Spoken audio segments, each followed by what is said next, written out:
இறையேசுவில் பிரியமுள்ள அன்பர்களே, மீண்டுமா இந்த காலை ஆராதனைக்கு உங்கள் அன்போடு வரவிருக்கிறேன். வல்லமையான நற்கருணை ஆண்டவரை ஆராதித்து அப்பா நன்றி என்று சொல்லுவோம். ஓ வல்லவரே நல்லவரே நன்றி, ஆண்டவர் பெயரால் இன்றைக்கு ஆசீர்வாதமாயிருப்போம் அன்பர்கள். எனவே இந்த நாள் முழுமைக்காய் நன்றி என்று சொல்வோம். புதிய நாளை அவர் தந்திருக்கிறார், புதிய ஆசீர்வாதத்தை அவர் தந்து கொண்டிருக்கிறார். எனவே இந்த காலை வேளையிலே அவரை ஆராதித்து துதித்து ஆண்டவர் கிருபையிலே இந்த நாளை தொடங்குவோம். பிரியமான இறை உறவுகளை, இன்றைக்கு புனித தோமாவினுடைய நாம விழாவை கொண்டாடுகிறோம். நம்முடைய இந்தியாவினுடைய திருத்தூதராய் இருக்கிறார் புனித தோமா. யார் இவர் என்றால், இயேசுவினுடைய சீடர்களில் ஒருவராயிருக்கிறார். எனவே அவர் இந்தியாவுக்கு வருகிறார் இறைப்பணி செய்ய. அவருடைய வாழ்க்கையில் வந்த ஒரு நிகழ்வோடு தொடங்குகிறேன் என்ற சிந்தனை அன்பர்களே. அவர் இந்தியாவிற்கு வருகிற பொழுது ஒரு அரசனிடம் சென்று, நான் உனக்கு மாளிகை கட்டி தருகிறேன் என்று சொல்லி நிறைய பணம் பெறுகிறார். பெற்ற பணத்தை அவர் ஏழைகளோடு பகிர்ந்து கொள்ளுகிறார். அரசனுக்கு கோபம். இப்பொழுது குறித்த நேரத்தில் அந்த மாளிகை தயாராகவில்லை என்று கோபப்படுகிறான் அரசன். அப்பொழுது மாளிகை எங்கே என்று கேட்ட உடனே எல்லாம் ஏழைகளுக்கு பகிர்ந்தாயிற்று என்ற உடனே கோபம் கொண்ட அரசன் புனிதரை சிறையில் அடைக்கிறான். சிறையில் அடைத்த அன்று அரசனுக்கு ஒரு கனவு. அந்த கனவில அரசனுடைய தம்பி ஏற்கனவே இறந்து போயிருக்கிறார். இறந்து போன தம்பி கனவில் வந்து சொன்னாராம், உனக்காக புனித விண்ணகத்தில் ஒரு மாளிகை கட்டி கொண்டிருக்கிறார் என்று சொன்ன உடனே மகிழ்ந்த அரசன் அவரை விடுவித்து இன்னும் அதிகமான பணத்தை கொடுத்து ஏழைகளுக்கு உதவுகள் என்று சொல்லி அனுப்பியதாக அவருடைய வரலாறு என்பது. எனவே பிரியமானவர்களே, ஆண்டவர் பெயரில் நாம் நிற்கிற பொழுது, ஆண்டவர் பெயரில் நல்லது நடக்கிற பொழுது, ஆண்டவர் பெயரில் நம்ம நல்லது செய்கிற பொழுது, இந்த ஆண்டவர் நம்மை ஒருபொழுது கைவிட மாட்டார். இந்த ஆண்டவர் நம்மை என்றைக்கவே உயர்த்துவார் என்பதற்கு அடையாளம் தான் இன்றைக்கு நாம் விழா கொண்டாடுகிற புனித தோமையார், இந்தியாவினுடைய திருத்தூதர் என்றால் அவர் இந்தியாவிற்கு அனுப்பப்பட்டார். ஆண்டவராக இயேசு கிறிஸ்துவின் பெயரை நாம் அவர் மூலமாக அறிந்து கொண்டோம் என்பதால் அவரால் மனம் மாறிய கிறிஸ்தவர்கள் இன்றைக்கும் தங்களை தோமையார் கிறிஸ்தவர்கள் என்று அறிக்கையிடுவதிலே பெருமை கொள்கிறார்கள்.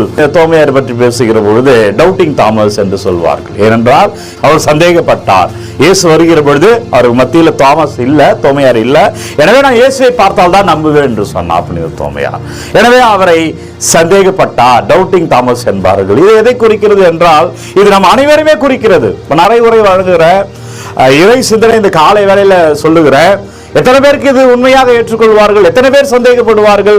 ஆண்டவர் பெயரில் சொல்றாரு, இது உண்மையாக இருக்குமா, இந்த சிந்தனைகள் உண்மையா என்று சந்தேகப்படுவோம் அல்லவா? அப்படிதான் சீடர்கள் மத்தியிலே இயேசு முதலாய் உயிர்த்த இயேசு அவர்கள் மத்தியிலே தோன்றுகிறார். தோன்றிய பொழுது அவர் அங்க இல்ல. அப்ப இவங்க சொல்றாங்க, நாங்கள் இயேசுவை பார்த்தோம், நாங்கள் ஆண்டவரை பார்த்தோம். அப்ப சொல்கிறார், இல்ல நான் பார்த்தாதான் நம்புவேன். நம்ம கூட யோசிப்போம்ல, பிரசங்கத்தை கேட்டோம், ஆனால் பிரசங்கத்தை உண்மையா பொய்யான்னு தெரியல, நமக்கு ஒரு சந்தேகம் இருக்கு அல்லவா? எனவே நம்மை வெளிப்படுத்துகிறவராக புனித தோமையார் இருந்தார், தாமஸ் இருந்தார். ஆனால் இயேசு வந்த உடனே நான் அவரை பார்த்ததான் நம்புவேன் என்ற புனித தோமையார் அவரை பார்த்த உடனே என் ஆண்டவரே, என் தேவனே என்கிறார். மை லார்ட், மை காட் என்கிறார். விசுவாசத்தை அறிக்கையிடுகிறார். ஆண்டவர் வந்துட்டாலே போதுங்க, எல்லாமே மாறிடும். ஆண்டவர் மத்தியில அவர் அறிக்கை நின்று விட்டாலே போதும், உங்க வாழ்க்கை விசாலமா ஆயிடும். எனவே ஒவ்வொரு நாளும் அவர்கிட்ட நின்றணும், பிரசன்னத்தில் இருக்கணும், அவர் உறுதியா இருங்க. குறிப்பா நீங்க போற இடத்துல ஆலயங்கள் இருந்தா ஒரு 5 நிமிஷம் கோயில் உள்ள போய் நின்றுட்டு போங்க. கொஞ்ச நேரம் போய் நற்கருணை ஆசீர்வாதம் இருந்தா, சிற்றாலயம் இங்க இருந்தா, இப்பெல்லாம் நிறைய ஆலயங்கள் இல்ல, அடரேஷன் சாப்பல் இருக்கிறது, அங்க போய் கொஞ்ச நேரம் அங்க இருந்து விட்டு அவருடைய பிரசன்னத்துல இருந்துட்டு போங்க. இயேசு பார்த்த உடனே விசுவாச கோட்பாட்டை அறிவிக்கிறார், என் ஆண்டவரே, என் தேவனே என்று சொல்லுகிறார். எனவே பெரியமுள்ள அன்பு உறவுகளே, ஆண்டவரிலே நாம் நிற்க வேண்டும் அன்பர்களே, அதுதான் ஆசீர்வாதம். மூன்றாவதாக தோமையாரை பற்றி பேசுகிற தைரியமானவராக இருந்தார் நம்முடைய புனிதர். மறை மாவட்டத்துடைய பாதுகாவலர் தோமையார் தைரியமாக இருந்தார். யூதர்கள் கல்லால் எறிந்து கொள்வார்கள் என்று இயேசுவோடு செல்வதற்கு அச்சப்பட்டார்கள் சீடர்கள். ஆனால் தோமையார் சொல்கிறார், வாருங்கள் நாம் அனைவரும் சென்று அவரோடு சென்று மடிவோம் என்கிறார். தைரியத்தை பாருங்க, விசுவாசத்துடைய ஆழத்தை பாருங்க. நான் ஆண்டவருக்காக நிற்பேன், நான் ஆண்டவருக்காக நிற்கும் பொழுது அது வருகிற இன்னல்கள் எதுவாக இருந்தாலும் நான் தைரியமாக சந்திப்பேன் என்ற தைரியம் அன்பர்களே. எனவே தோமையார் இருந்து கற்றுக்கொள்வது தைரியமா நிக்கணும். வாழ்க்கையில எதிர்ப்புகள்லாம் வரும் தான், தைரியமா நின்றணும். குடும்பத்துல பிரச்சனைகள்லாம் வரும் தான், ஆண்டவர் விடுவிப்பார் தைரியமா நின்றணும். நம்ம வேலை செய்யற இடத்துல பிரச்சனை எல்லாம் வரும் தான், தைரியமா நின்றணும். புனித தோமையாரை போல தோமையாரே, அந்த தைரியத்தை எனக்காக ஜெபித்து பெற்று தாருங்க அப்பா அப்படின்னு சொல்லி ஜெபிங்க. எனவே அவர் இந்தியாவில் இறைப்பணி செய்கிற பொழுது மயிலாப்பூர் அரசனால் சினத்துக்கு உள்ளாகிறார். அவருக்கு பிடிக்கல, அரசனுக்கு அவர் செய்கிற இறைப்பணி பிடிக்கல. எனவே ஆட்களை அனுப்பி அவரை கொல்ல பண்ணிக்கிறார். எனவே சின்ன மலையில் அவர் கொல்லப்படுகிறார். அவருடைய உடலானது சாந்தோமிலே அவர் அடக்கம் செய்யப்படுகிறார். அவர் கட்டிய ஆலயத்தில் அடக்கம் செய்யப்படுகிறது.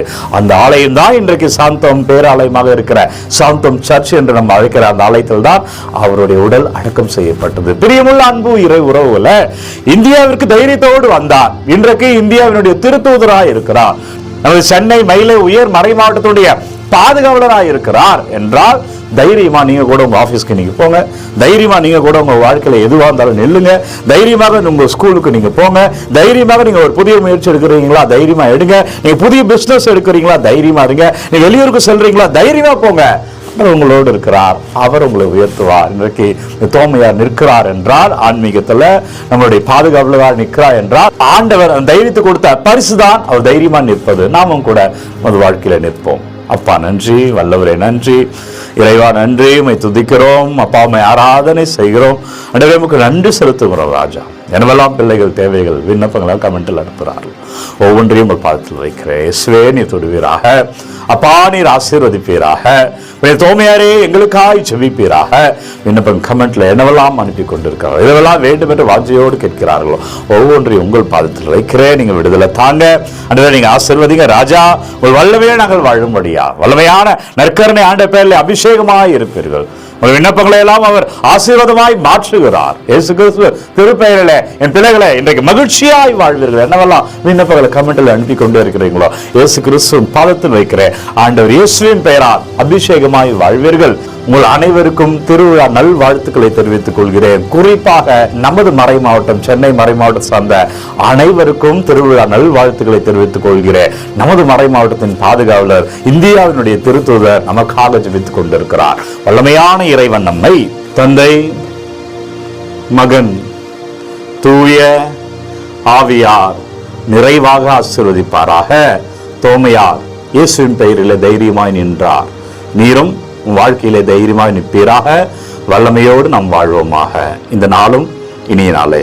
அன்பர்களே, ஒவ்வொரு நாளும் விடியற் காலை 3 மணிக்கு இந்த ஆராதனை வழங்கி கொண்டிருக்க யாருக்கு தேவைன்னு நினைக்கிறீங்களோ அவங்களோட பகிர்ந்து கொள்ளுங்க. God bless you. Take care. Have a nice day.